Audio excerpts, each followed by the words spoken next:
Hey, Chris Jenkins, credentialed member of the media, covering the Carolina Panthers for Charlotte Vibe. Hopefully, all my setup works properly tonight. You guys know I've moved recently, so the home studio is still being tweaked. Please don't get all over my case if it's not working right. But I got my blue lights going, got my pictures back up, and hopefully my audio is working. So really cool show tonight. Have special guests that are gonna be joining me pretty shortly, and I'm gonna bring them on. But before I get too far into it, hey, man of the people, which Cody is on here tonight, nicknamed me. I love that title. Means I work for you guys. Please, any questions that you have for me, for players, for coaches, let me know. And also, we're trying to get to 5,000 subscribers. I think we got about 4 more days that I'm pushing and hoping that you'll help me get there. It helps me to, do what I do, interview players, interview coaches, and things like that. So, hey, earlier today when I was broadcasting, I forgot to show you guys a few things. So I'm going to give you a little bonus coverage right here of some Carolina Panthers. Oh, I'm not going to show it right.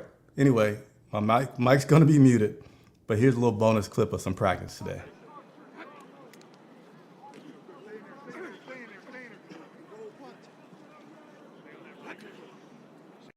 So not much. I didn't load it properly where I could talk over, so I don't want to be muted the whole time. But there you saw Baker Mayfield and Christian McCaffrey practicing today. Again, media, once the regular season starts, we only get to see the first 15 minutes of practice. So we don't get to see all the good, juicy things that we got to see during OTAs and during training camp. So I can't tell you how they're game planning for Cleveland, understandably. And one other piece that I forgot to play today was a quote from Baker Mayfield. So, of course, Baker Mayfield is our starting quarterback playing the Cleveland Browns, his former team this weekend. But this question here is Baker and what his personal goal is for the season and playing for the Carolina Panthers. So here's Baker on his personal goals right now. I mean, I'm all about winning. So, I mean, personally, it's, for me, turnovers is a huge, importance and a value just going into each week, and knowing that how our defense plays. If we can control the ball and eliminate mistakes, we're going to be in a good position to win games, and a lot of them. So for me, that's my personal goal, is to put us in the best position possible to win. That means taking care of the ball and just to lead these guys like I know how. And I'm feeling healthy, and knock on wood, that continue to do that and feel great, just to be able to be the best quarterback I can be for this team. So that's where we're going to go ahead and start this conversation. Right now, in no particular order, I'm going to bring on the guests for the show, and hopefully I won't have any fat finger mistakes. First up, wake up, man, wake up. What's up, man? Oh, you know what? I probably need to put in my earpiece so we don't have an echo. So give me a second before you talk too much as I get all my preseason mishaps out the way here. Let me see. Got part of the earpiece in, and let's see if we can get the other piece in. All right, say something again for me. What's up, my man? Hey, what's going on, Cat Chronicles? I make sure my mic isn't blasting. Is it? I changed the setting a little while ago, and I have no idea if it sounds like I'm screaming or not. It doesn't sound like you're screaming, but it looks like just a hair more gray in the picture. Oh, good. I'm aging, brother. I'm aging, man. This business, it gets you. Nah, I had my first gray hair when I was in 8th grade, bro. Okay, fine wine agent. So let's bring in the other half of, well, first of all, Tony Dunn, Cat Chronicles. Appreciate you joining me tonight. And then there we go. What's going on? Snap. Hey, there's no gray in my hair, not yet. It's not like Tony. I got a few of them, but No gray? Nah, not like that. I got a couple in my beard, but I think that goes with being a Panthers fan, if I'm being perfectly honest with you. So, I think it means that you're a slacker. You got to work harder, man. If you're not working hard, you're not having gray. I got some grays in there. You're right. No, you're right. You're 100% right. So we have one more guest that may be joining us, but I want to go ahead and get started. So you guys got a chance to hear right there. Baker Mayfield earned a starting job for the quarterback for the Carolina Panthers, will be facing his former team. And I have not had a chance to talk to you guys to hear your thoughts on Baker Mayfield, but that comments that he was making there was saying, hey, my biggest goal is turnovers. So my question to you guys, either one of you just jump on into it, do you think that Baker Mayfield will be able to control that gunslinger, turnover-prone mistakes that he's had in the past? I clearly do. I think he does. And I think a lot of the Baker Mayfield kind of narrative is overblown and manufactured to a certain degree. Is that if you go back and look, is that his second season, he had a lot of turnovers. But overall, he really has not been necessarily a turnover machine by any means. And he hasn't even been that controversial, in my opinion. And he's only come to Carolina and done and said all the right things. And last year, he threw 4 picks in one of the final games of the season, which really kind of padded the interception stat line for the entire season. But you go back to his 2020 season, I think he had like 27 touchdowns, 13, maybe even 8 interceptions that year. His rookie year, he threw a ton of touchdowns and, I mean, had some turnovers. I don't know if he's as prone as we think, or if we continue to force this narrative of him being controversial and, a gunslinger. What's the difference, I guess, between being aggressive and gunslinger? I guess it's just success, maybe. It's definitely success. Definitely success. Hey, Cody, I'm going to let you jump in and comment. Tony talked about the controversial nature of Baker Mayfield. Do you think he's a controversial guy? Do you think a lot of it's just made up media stuff? Could this guy be somebody that is actually maturing before our eyes? Yeah, I think he's definitely maturing. And I got to listen to his press conference today, and I have no problem telling you, I think that was his best press conference that I've ever heard him give. He seemed confident. He seemed in control. He was even kind of dismissive of David Newton a little bit, which I know made some fans happy. Listen, man, I'm hopeful for Baker, but he hasn't proven anything to me yet. And I don't know if we got a franchise quarterback from the Browns. I really hope that we do. And I really hope that I can say that, Baker is going to convert me into being a believer.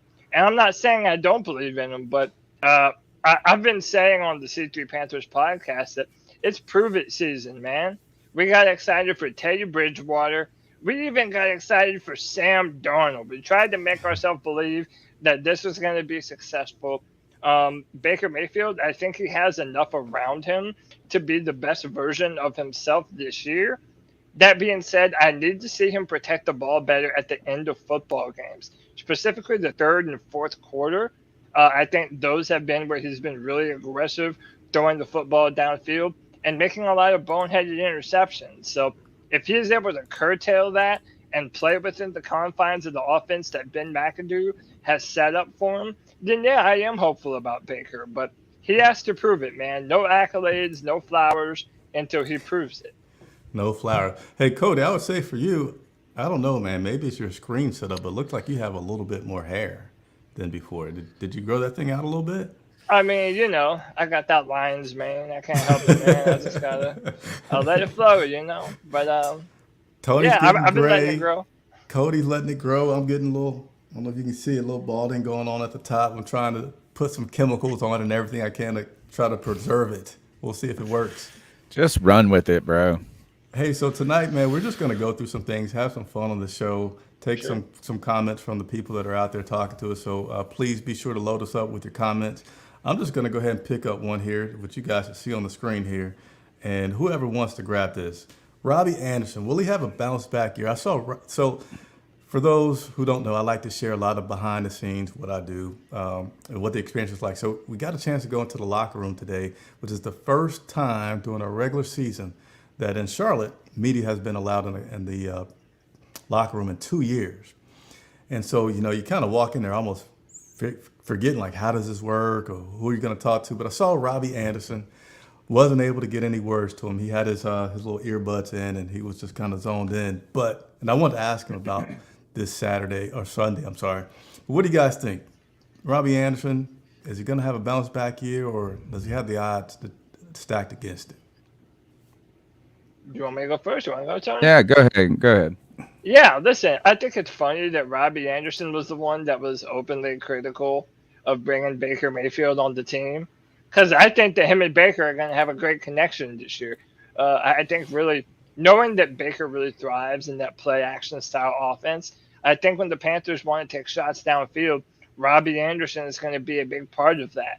Now that you've added Deontay Foreman and Laviska Shenault, the teams are really going to have to be cognizant of the running game and what's coming out of the backfield.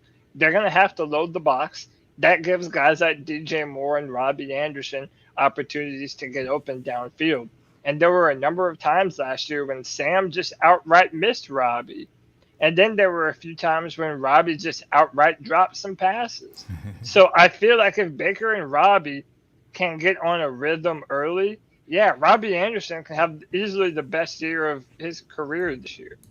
So someone just said, who was this? Jay Prey said Robbie will have 1,000 yards this season. So Cody, I do think that Baker Mayfield being the quarterback and having that, if we can say, gunslinger attitude gives Robbie some additional opportunities. But I wouldn't necessarily make my bet on it that Robbie has. When I say a bounce back year, like, yeah, get near that 1,000 yard mark. Could he have a solid year and have 600 or so? Yeah. But here's what I see. I see a lot of other hungry guys that have some potential upcoming breakouts. See, like Shi Smith or Rashard Higgins that's out there. Even Terrace Marshall, if he can stay healthy and get going. That if Robbie's not getting the ball, and let's say he has a drop or two early on, then why not, continue to let Shi Smith emerge as a slot receiver, as an outside receiver, as a guy that actually can run good after the catch. And Coach Rule said that Robbie's not a one-trick pony, and I can get that, but I feel like Robbie is a little sensitive to what's going on in the game. And hopefully I'm saying that with some proper context, but if it's not that he's going to pout, but just he could let it get in his way. But Tony, you're shaking your head like you got a comment there. Yeah, Robbie Anderson's definitely emotional. I do think he's going to have a bounce back year because last year was such a down year, but it wasn't. Look, Robbie had a slow start last year. I always joke that as soon as they put in PJ Walker, he started catching the balls. Like if he just had a black quarterback, he would be great. But it turns out it's not that. It turns out that like nobody was good on that offense at all. Right? I mean, not a single person. The only person that consistently can rise through the muck is DJ Moore.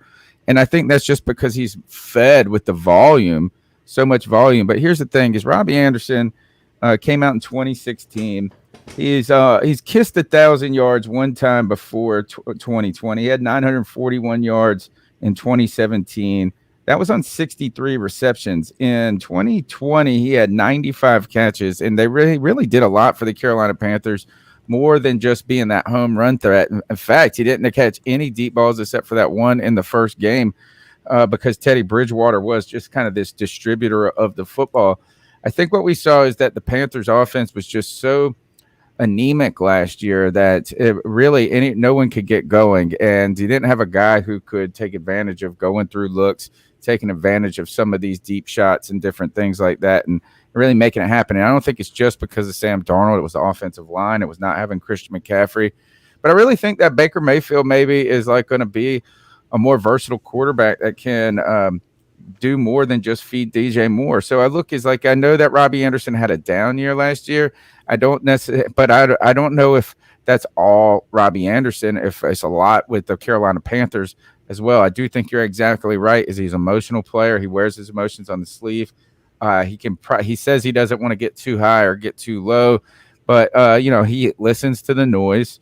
And I do think Cody's right. It's kind of ironic that he was the one that was being critical or at least hesitant. And he says he was coming out to defend Sam Darnold, his quarterback, but at the same time, it's like Baker Mayfield could be the best thing that happened to Robbie Anderson right now, and a guy who's trying to, I guess, bounce back in the eyes of some fans. So, look, I think this Panthers offense is going to be better with Robbie Anderson than without. I know that people want to latch on to names like Shi Smith and this and that, but no, man, it's like I'm telling you, those are like such long shots of productivity.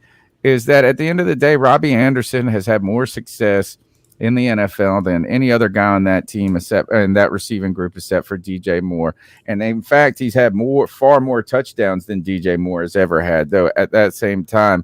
And if you really look at it, one of the crazy things, Chris, is somebody put this up earlier in the year, when we were doing one of those off-season arguments, and they said, who's the better receiver, Ted Ginn Jr. or Robbie Anderson? And I thought, this is a clear Ted Ginn Jr.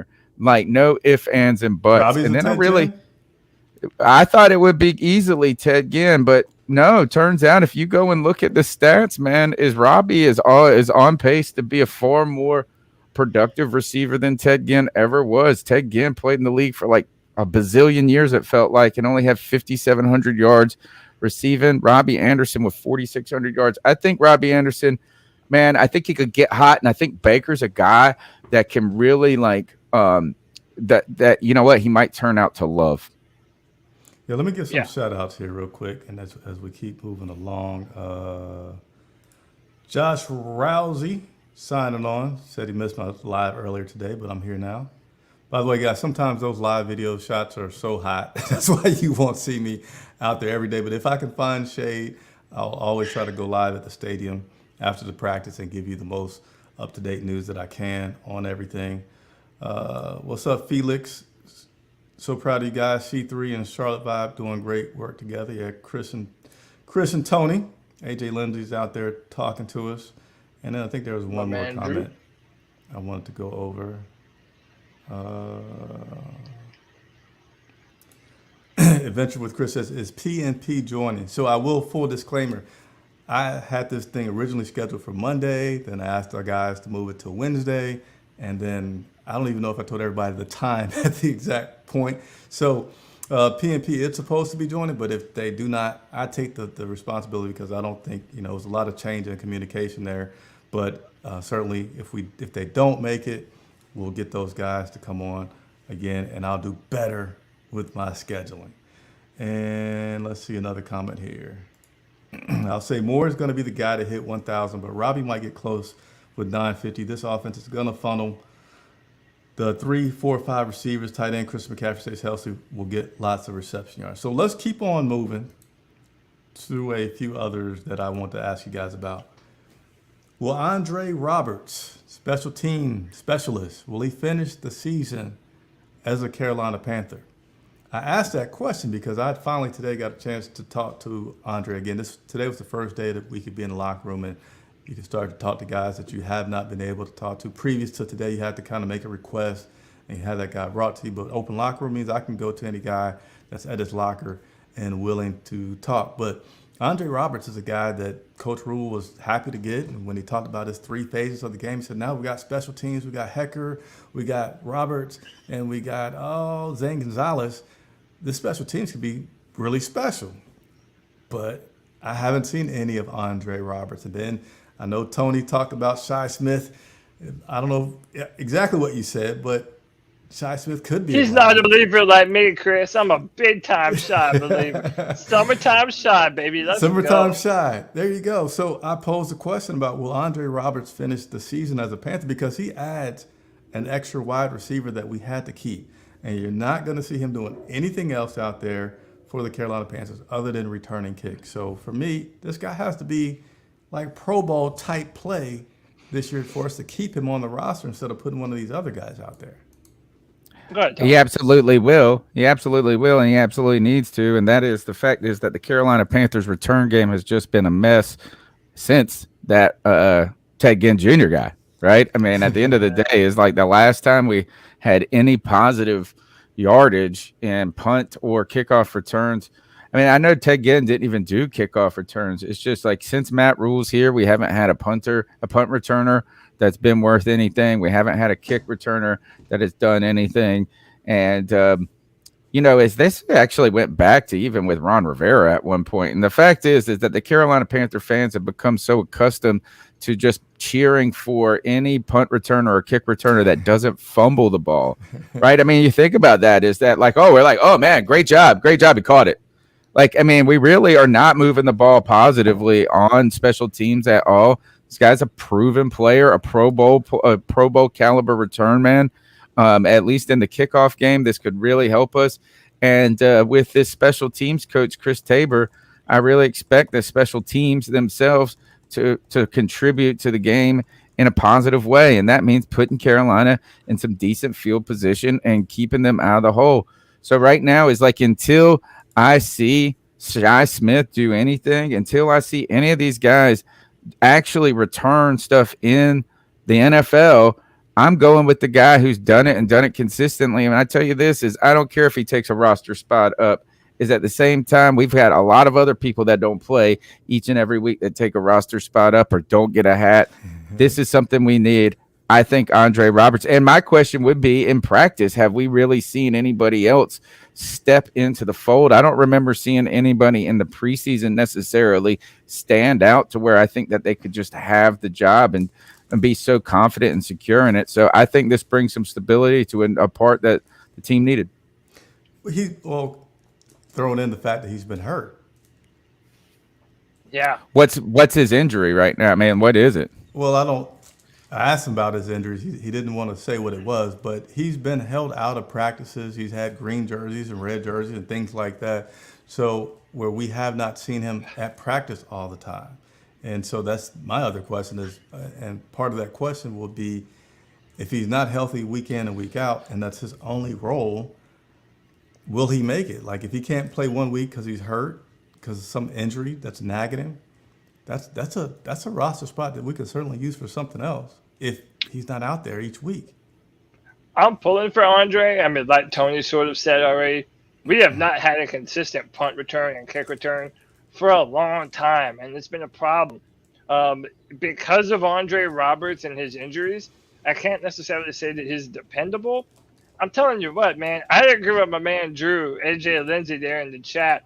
I would love to see Shi Smith get some more opportunities, even in that punt return, kick return spot. I know they've given him some opportunities there during training camp. I would like to see him just continue to be a weapon for the Panthers. I would say by most people's account, Roberts is really good at his job, but Shi Smith has really turned it on and has become a dependable receiver out there. So, but between the two of them, I don't care who it is. I just hope one of these guys is able to make a real difference for us this year.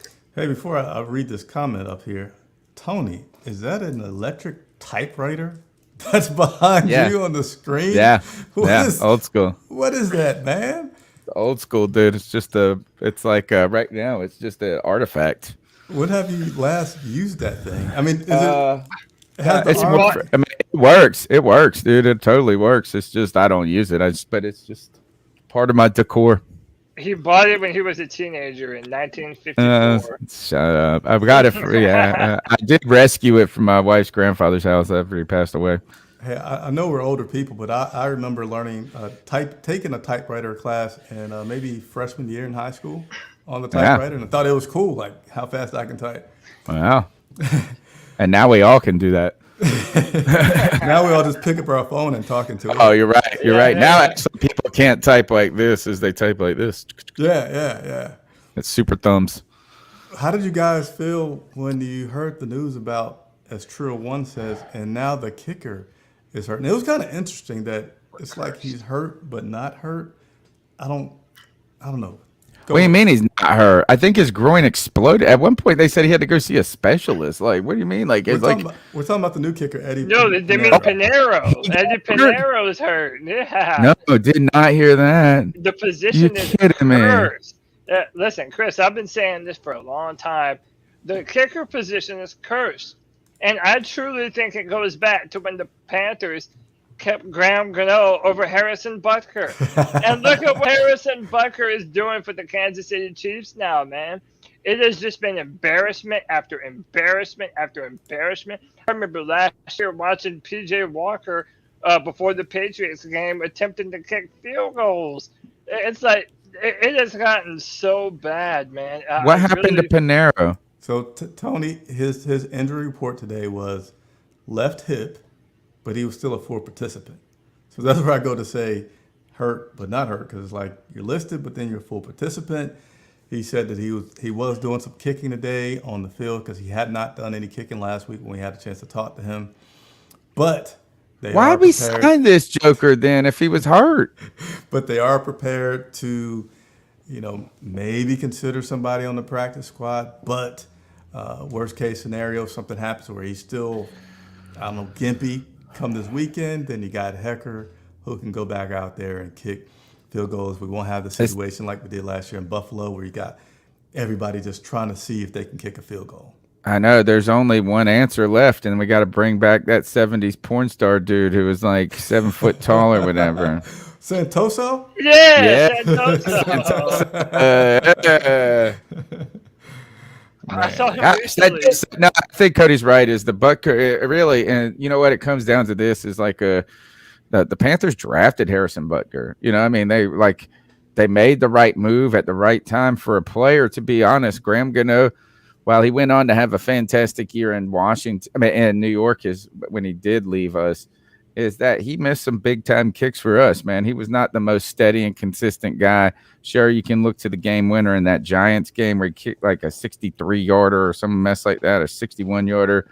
But you know, I still can't forgive old Graham Gano for missing a kick in the Super Bowl that could have brought us within 3 going into the half, as well as missing the game winner in the opening game of the season in 2016 after Cam let us down to where we could have won the game against the Denver Broncos, the Super Bowl champions at that time.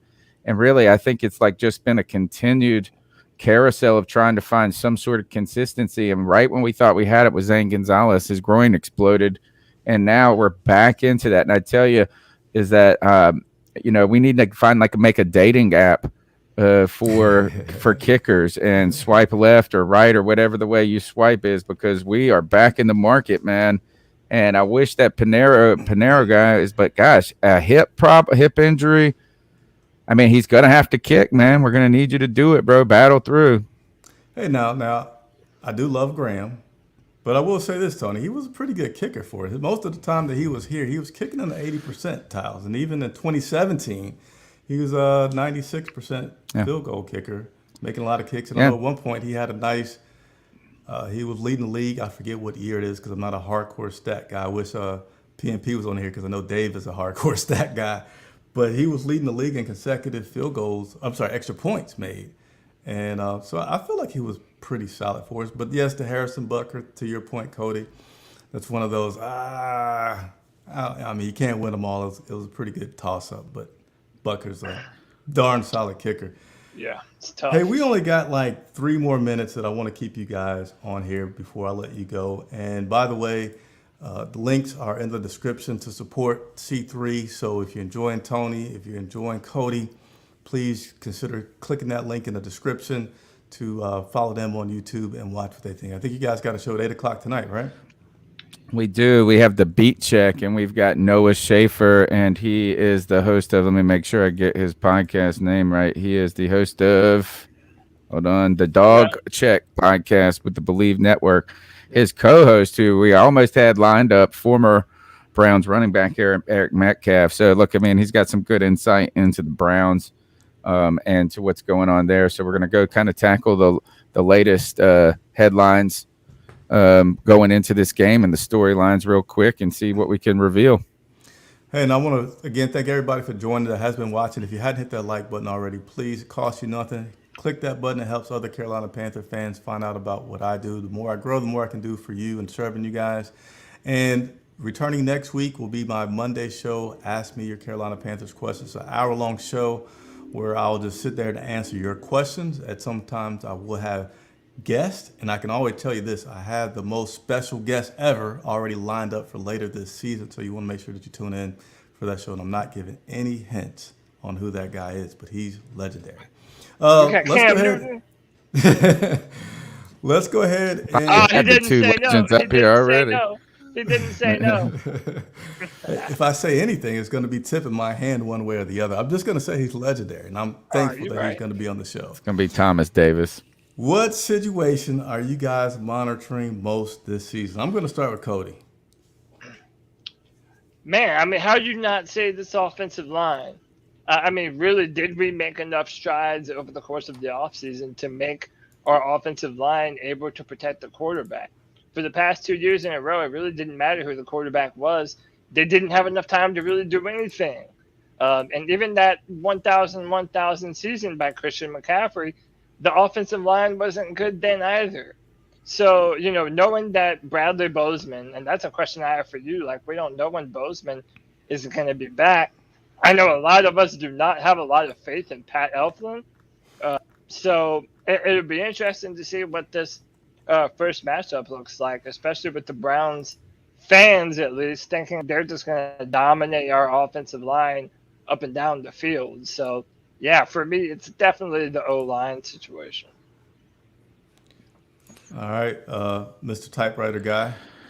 It's hard to just go one when all of them dance in concert together, right? And if I was going to have one, it would have to be Christian McCaffrey changing the narrative that he has become an injury-prone player.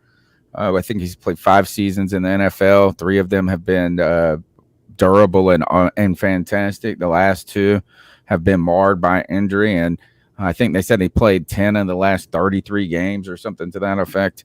So I think you'll be continuing to watch if Christian McCaffrey can go out there and regain the confidence of, I think it would be himself and his own body, as well as the fan base, and to show that, like, maybe some of these injuries over the past 2 years were a little bit exaggerated by the team, or at least protected by the team, because we really didn't have a ton to play for it in those moments. I still contend that had the Carolina Panthers, if Christian McCaffrey had been on the Kansas City Chiefs or the Buffalo Bills and they were trying to make a push late into the season, I don't think they would have put Christian McCaffrey on IR for a hamstring or some of those soft tissue injuries that he'd suffered. I think they would have let him kind of get healthy and get back into it. So, look, Christian McCaffrey has been sensational every time he's on the field. It's just when he's not, then we continue to fall into the narrative of how is this offense going to work without Christian McCaffrey? And I think that just kind of dovetails into the other 2 storylines that'll be fun. Obviously, how can you not say Baker Mayfield? I mean, talk about a guy that has brought excitement back to Carolina. Is like, look, is that Baker Mayfield is like been the biggest thing that's hit Carolina since Cam Newton. And, people who love Cam, and this is a guy right here who's, people call it Cam sexual, is like, look, is that I love Cam Newton more than anybody. But man, it shows you this is having a guy at quarterback is very important for your team and for your narrative, or at least for the excitement. All of our YouTube channels have been doing better. All of everything is doing better because of Baker Mayfield's name alone. And then last, it just comes to Matt Rule. Matt Rule is like, can this team win? And they're going to have to win, or else, look, I mean, I was surprised that Matt Rule made it through this past offseason. The Panthers stuck with it. He made some giant important changes on the coaching staff, but it's time. Like, I mean, right now it's going to be about winning. And then if it's about winning, that means those 3 storylines are dancing successfully together. That means Christian McCaffrey likely was healthy. That means Baker Mayfield was likely a success. And that means that Matt Rule might be trying to change the hearts and minds of Carolina Panthers fans. So, boy, we're excited going into this season. And really, Chris, how crazy is it that we're this excited about this season when it felt like 6 months ago the excitement level was all at an all-time low? Yeah, and it started, in my opinion, it started with the draft. I felt like they did pretty good in the draft. They got some pieces. At the time we had Matt Corral, which still offered hope, as far as somebody that could be developed, not immediate big impact, but and then drafting Icky on the offensive line, and then just filling in some other gaps. And then you go and get Baker Mayfield, and yeah, there's definitely some optimism, and certainly I won't disagree with you that Baker Mayfield is good for media and good for entertainment. And you just hope, you brought up some really good points on those things that you touched on, Tony. I do feel like Christian McCaffrey is undoubtedly the most important piece for the success of this team. But I also will be watching Baker Mayfield closely because even if Christian's doing good, Baker Mayfield, or any quarterback for that matter, could blow that all up depending on how they play. And if they don't keep those turnovers in check, and then you got your defense out there all the time playing with a short field. And yeah, it'll be hard to stop red zones. That was one of the things that Coach Rule talked about, is the red zone defense. They were doing good getting people from, I forget my thought there, but I'm just going to say I appreciate you guys coming on. You like the way I just dropped it completely there, man. I forgot my thought. I'm not even going to try to get it You don't got to stay. You don't got to go home, but you can't stay here. Right. The man of the people doesn't need to answer to anybody on how he ends his show. Man. You just do it however you do it. That's it. Let's see. Let me see if there's any other comment that I want to comment out here. I shouldn't say that I want to comment on that, but I just want to get to. And there's none. I'm going to wrap up. I promise you guys 30 minutes. I promise the family 30 minutes. So again, thank you, Cody. Thank you, Tony. Thank you, C3 Podcast. You can catch these guys a lot on all social media, but you can catch them on YouTube. There's a link in the description below. My next broadcast will be tomorrow. As you know, I promise you this season, going all out, every day that there's practice, every day that there's some activity going on, you can count on me to go live or bring you a video and get you up to date on that. New host will be with me this Sunday. I'm not going to say who it is. I'm just going to encourage you to hit that subscribe and the bell He has the notification type, though. that will be joining me this Sunday for our pregame show. I think it's 11. I don't know. I haven't planned it out yet, but if you subscribe, you'll get it. Anything else you guys want to add before you go? Nah, smash the thumbs up button, dance all around on it, and hit the subscribe, man, and get this guy to 5,000.